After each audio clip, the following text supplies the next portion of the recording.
Hi hello வணக்கம். நான் சலீம் குரு. என்னை பெற்ற அன்னைக்கும் என்னை சுமக்கின்ற தாய் தமிழ் முன்னுக்கும் கோடான கோடி நன்றிகளுடன் இந்த நேரலையை சமர்ப்பணம் செய்கிறேன். நான் திருமான வணக்கம். இது உங்களுக்கான நேரலை. எப்படின்னா, நீங்கள் நடத்துகிற மாநாடுகளில் அரசியல் இருக்கும், பாட்டாளி மக்கள் கட்சியுடைய ஒன்றும் இருக்காது, பேர் கூட வைக்க தெரியாது, இப்படிலாம் பேசிகிட்டு இருக்கீங்க. நான் ஒன்று கேட்குறேன். இந்த சித்திரை முழு நிலவு மாநாடு அது கேள்விப்பட்டதுலேருந்து, அந்த பெயர் கேள்விப்பட்டதுலேருந்து அதிகமாக பாட்டாளி மக்கள் கட்சியை பற்றியே சிந்தனையாக இருக்கீங்க. நாங்கள் வச்ச அந்த பேர் உங்களை என்னமோ பண்ணியிருக்கு போல இருக்கு. அதாவது பாட்டாளி மக்கள் கட்சியை பற்றி பேசவில்லை என்றால் உங்களுக்கு இங்கே அரசியலே கிடையாது. இது நிறைய பேருக்கு தெரியும், சரிங்களா? அப்புறம் சொன்னீங்க நாங்கள் விற்கிற மாநாட்டுக்கெல்லாம் அதில் உள்ள ஆழம் இருக்கும், அதில் உள்ள பூந்து பார்க்கணும் அப்படின்லாம் பேசுகிறீங்க. சரி, என்ன உள்ள ஆழம் என்ன இருக்குது? மதச்சார்பின்மை. என்ன மதச்சார்பின்மை? அண்ணன் யார் கூட கூட்டணியில் இருக்கீங்க? கூட்டணி கட்சியிலெல்லாம் மதம் இல்லையா? சரி, அது ரெண்டாவது பட்சம் விடுங்க. இப்போ சமீபத்தில் இணையத்தில் ஏதோ பாயங்க ஏரியாவில் ஏதோ பிரச்சனை நடந்துட்டு இருக்கிற மாதிரி நிறையா போட்டுட்ருக்காங்க. அங்கே போய் அவங்கள சமாதானப்படுத்துங்க, சரிங்களா? சரி, அது விடுங்க. உழவர் பேரியக்க மாநாடுன்னு ஒன்று இருக்கிறோம். அதில் போட்ட தீர்மானம்லாம் அண்ணனுக்கு ஒரு பர்சனலாக போடுற இணையதளம்லாம் அண்ணன் பார்க்கறது கிடையாது, வெறும் செவி வழியாக கேட்பது. அவர் தான் சொல்கிறாரு, பாட்டாளி மக்கள் கட்சி பற்றி பேசவில்லை என்றால் தமிழகத்தில் திருமாவளவனுக்கு வேலையே இல்லை என்பதை அவர் வாயாலே ஒப்புக்கொண்டுகிறார். எப்படியே அவரே ஒத்துக்கிறாரு, அவ்வளவுதான். திருவண்ணாமலையில் நடந்த மாநாடு, அதில் ஏற்றப்பட்ட தீர்மானங்கள், இதில் எல்லா அரசியல் உழவர்களுடைய உழைப்பு இருக்கு, உழைப்பை பார்க்கணும்னு ஒன்று இருக்கு. அப்புறம் நீங்கள் இந்த முழு நிலவு பற்றி பேசுனீங்க. எங்கள் அன்புமணி அண்ணா அழகாக சொன்னார், இது அரசியலுக்காக அல்ல, இது குடும்ப நிகழ்ச்சி. அதிலே தெளிவுபடுத்திட்டார். என் தொப்புள் கொடி உறவுகளை ஒன்றிணைத்தேன்.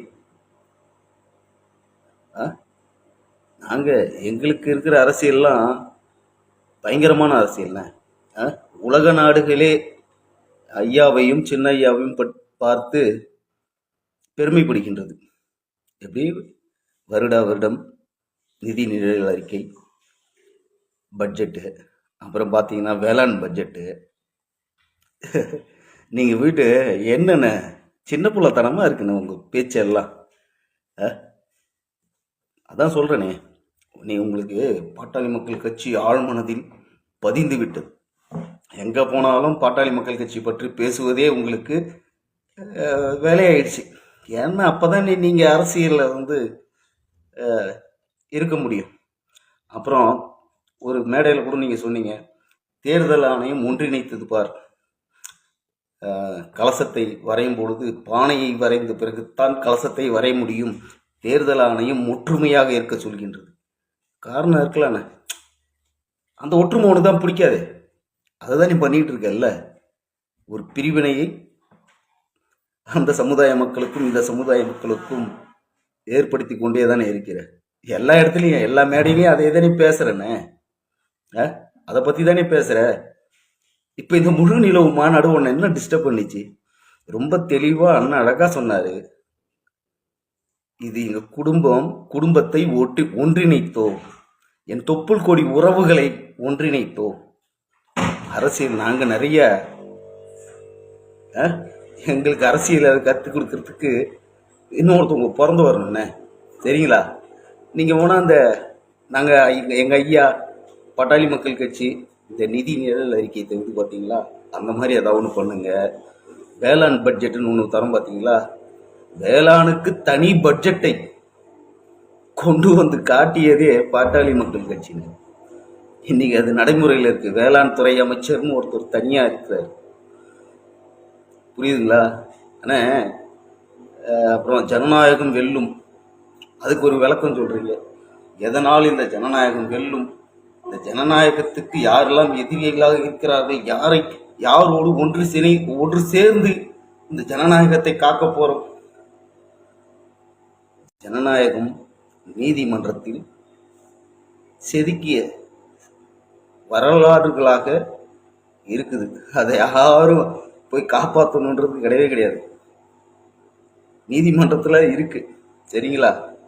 ஏதோ ஒன்று உங்களை பாட்டாளி மக்கள் கட்சி டிஸ்டர்ப் பண்ணியிருக்கு. அப்படி இல்லையா, நீங்கள் வலுக்கட்டாயமாக பாட்டாளி மக்கள் கட்சியை டிஸ்டர்ப் பண்ணுறீங்க. எங்கேயாவது ஏதாவது ஒரு மேடையில் எங்களை பற்றி பேசாமல் உங்களால் அரசியல் பண்ண முடியாது. அப்புறம் அதே எதுக்கு நடத்தும் அப்படின்ற ஒரு விஷயத்த ரொம்ப தெளிவாக சொன்னார் எங்கள் சின்னையா. ஒரு வழக்க கூட நீங்கள் வாங்கக்கூடாது, படிங்க அப்படின்னு ஒரு மெசேஜ். எப்படி எல்லாரையும் ஒன்றிணைத்து என் தொப்புள் கொடி உறவுகள், நீங்கள் ஒரு வழக்கு வாங்கக்கூடாது, உங்களை மாதிரி 10 வழக்கு வாங்கினாதான் கட்சிக்குள்ள அப்படின்லாம் சொல்லித்தரல, சரியா? தயவு செய்து பாட்டாளி மக்கள் கட்சி பேச்சை விட்டுருங்க தயவு செய்து. உங்களுக்கு தான்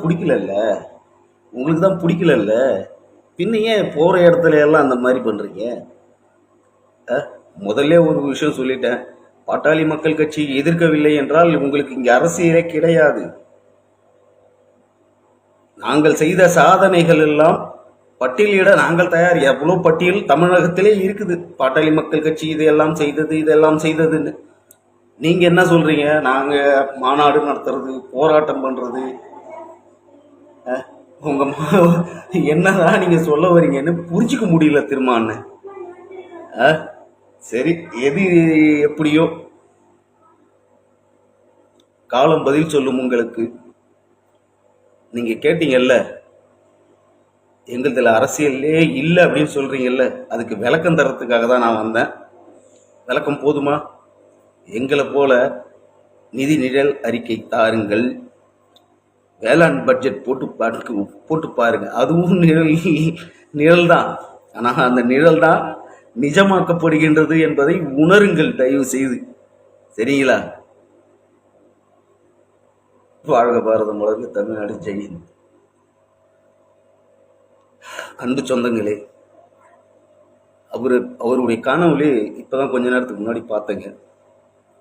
அவருக்கு பதில் தந்தாமல்ல, அதுதான் எனக்கு நீண்ட நெடியா வரலாறுகளை அடுக்கி கொண்டே போய் அவருக்கு விளக்கம் சொல்லணும்னு தோணலை. அதனால் அந்த ஒற்றை வார்த்தையில் முடித்துக்கொள்ள கடமைப்பட்டிருக்கின்றேன். தமிழகத்தில் பாட்டாளி மக்கள் கட்சி எதிர்ப்பு அண்ணனுக்கு இல்லை என்றால் அவரை யாரும் கூட்டணியில் கூட சேர்க்க மாட்டாங்க. நிதர்சனமான உண்மை இது. பாட்டாளி மக்கள் கட்சியை எதிர்த்தால்தான் அவர் இங்கு அரசியல் செய்ய முடியும். இது நாள் வரைக்கும் பிஜேபி நீட்டு இருந்தாரு, அதை சனாதனமாக மாற்றிட்டார். இப்போ அடுத்தது பாட்டாளி மக்கள் கட்சி. இது ரெண்டை தவிர அண்ணனுக்கு வேற தெரியவே தெரியாது. நன்றி.